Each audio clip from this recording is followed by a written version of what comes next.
Food addicts by Neethu.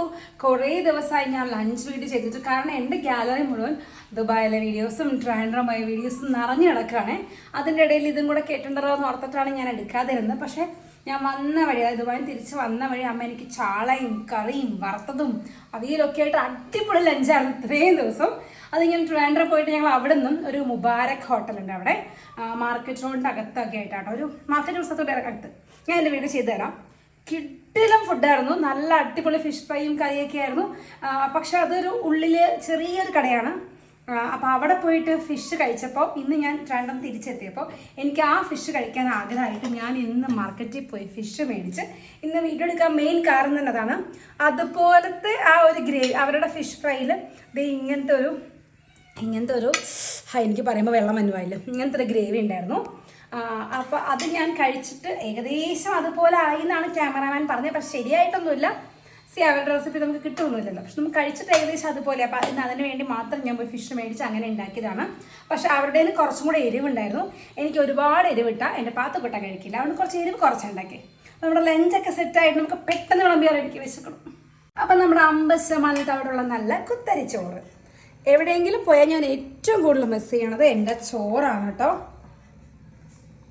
ഒരു രക്ഷയില്ല. ഇത് ഉണ്ണാൻ ആദ്യം ഇത്തിരി പാടായിരിക്കും. ശീലിച്ചാൽ പിന്നെ നമുക്ക് വൈറ്റ് റൈസ് കിട്ടുമ്പോൾ ഭയങ്കര സങ്കടമായിരിക്കും. ഇന്നലെ ഉച്ചയ്ക്ക് ലുലുവിൽ പോയിട്ട് ഗോകുൽ ഊട്ടുപുര അവിടെ നിന്ന് നമ്മൾ ഊണ് മേടിച്ചു. ഒരു ഊണ് മേടിച്ചുകൊണ്ടപ്പോൾ നല്ല സ്വാദ് കേട്ടോ. രണ്ടാമത് ഊണ് മേടിക്കാൻ പോയപ്പോൾ ഈ ചെമ്പാ ചോറ് തീർന്നു. വൈറ്റ് റൈസ് നമുക്കങ്ങ് ഇഷ്ടപ്പെടുന്നില്ല. ആ ഒരു കുത്തരി കഴിച്ച് ശീലിച്ചത്, പ്രത്യേകിച്ച് ഇത്രയും ബ്രൗൺ റൈസ് കഴിച്ചിട്ട്. അപ്പം ഞാൻ നമ്മുടെ 50% അവിടെയുള്ള ചോറ് എടുത്തിട്ടുണ്ട്. പിന്നെ സന്തോഷ വാർത്ത, ഞാൻ 5 കിലോ വെയിറ്റ് കൂടിയിട്ടാട്ടോ ദുബായിൽ തിരിച്ചു വന്നേ. ഇനി ഈ വീക്ക് കഴിഞ്ഞിട്ട് ഡയറ്റ് ചെയ്യാൻ വിചാരിച്ചുകൊണ്ടിരിക്കുക. കുറച്ച് ചോറൊക്കെ കൊണ്ട് എൻ്റെ ആ കൊതിയൊക്കെ ഒന്ന് മാറ്റട്ടെ. അപ്പോൾ ഇത് നെയ്മീൻ തന്നെ കറിയാണ്.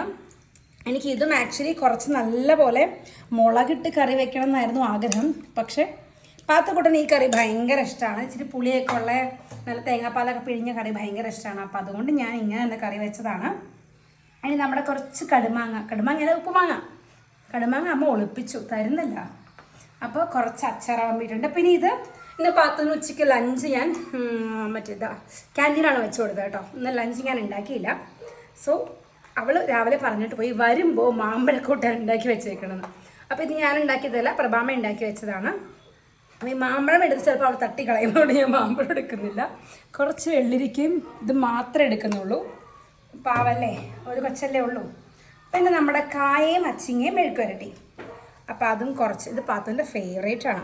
വരുമ്പോൾ തന്നെ ഒന്ന് ഊണ് കഴിക്കാമെന്ന് പറയും. അപ്പോൾ കുറച്ച് കായയും അച്ചിങ്ങയും മെഴുക്കുവരട്ടി എടുത്തു.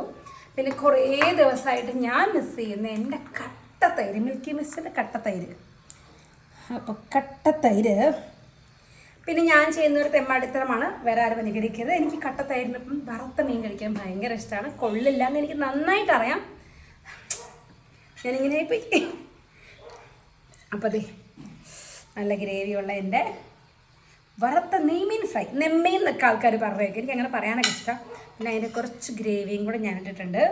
ഈ ഗ്രേവി ആക്ച്വലി എന്താണെന്നറിയോ, നമ്മൾ തേങ്ങ ചിരണ്ടി എടുത്തിട്ട് അതിലേക്ക് ഒരു നുള്ളു ഉപ്പും കറിവേപ്പിലയും ഒരിത്തിരി വെളിച്ചെണ്ണയും കുറച്ച് ഇടിച്ച മുളകും കൂടെ നന്നായിട്ട് കൈ കൊണ്ട് തിരുമാം. എന്നിട്ട് മീൻ വറുത്ത ശേഷം അതിൻ്റെ മുകളിലേക്ക് ഇട്ടിട്ട് അങ്ങോട്ടും ഇങ്ങോട്ടും, പക്ഷേ അധികം കരിഞ്ഞു പോകരുത്. അതാണ് ഈ ഗ്രേവി കേട്ടോ. കുറച്ച് കാന്താരി മുളകോ അല്ലെങ്കിൽ കുറച്ച് പെപ്പറൊക്കെ ഇട്ട് കഴിഞ്ഞാൽ കുറച്ചുകൂടെ എരിഞ്ഞ് നല്ല പുകഞ്ഞിരിക്കാം. പാത്ത് കഴിക്കാത്തതുകൊണ്ട് മാത്രം ഞാൻ അങ്ങനെ ചെയ്യാത്തതാണ്. അപ്പോൾ എല്ലാം വിളമ്പി. ഇനിയുള്ള കടലക്കറിയാണ്, കടല വിളമ്പുന്നില്ല, കാരണം ഫിഷ് ഉണ്ടല്ലോ. വേഗം കഴിച്ചാലോ. അപ്പോൾ ഇന്ന് ആദ്യം കഴിക്കണം എങ്ങനെയാണെന്നറിയാം. ഈ ചോറൊന്ന് മാറ്റി വെച്ചിട്ട് ഈ ഗ്രേവി, നല്ല വെന്ത ചോറാണ്. ശരിക്കും ഉരുള പിടിച്ചുണ്ണാൻ പറ്റിയ ചോറ്, എന്നാൽ നന്നായിട്ട് കുഴഞ്ഞിട്ടുമില്ല. ആഹാ, ഇങ്ങനെ ഉരുട്ടിയിട്ട് കഴിക്കട്ടെ.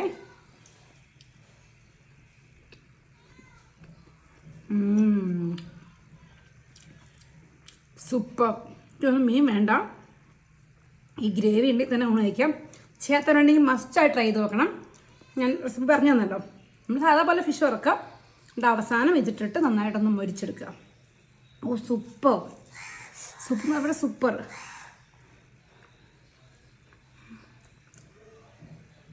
താങ്ക്സ് ടു മുബാരക് ഹോട്ടൽ, അവരാണിത് കാണിച്ചു തന്നത്.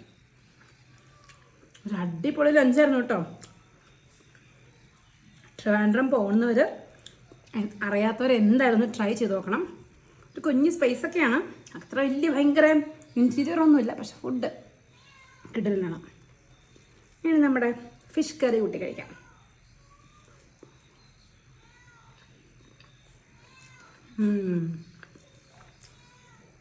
തേങ്ങാപ്പാലൊക്കെ കൂടെ എൻ്റെ വായിലിങ്ങനെ പൊട്ടിത്തെറിക്കണം ടേസ്റ്റ്.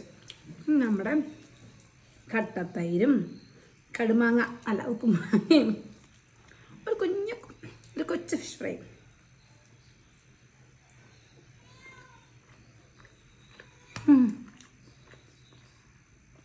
സൂപ്പർ. എല്ലാവരും ട്രൈ ചെയ്ത് നോക്കണം. മറ്റൊരു വീഡിയോ ആയിട്ട് പിന്നീട് കാണാം. Bye bye.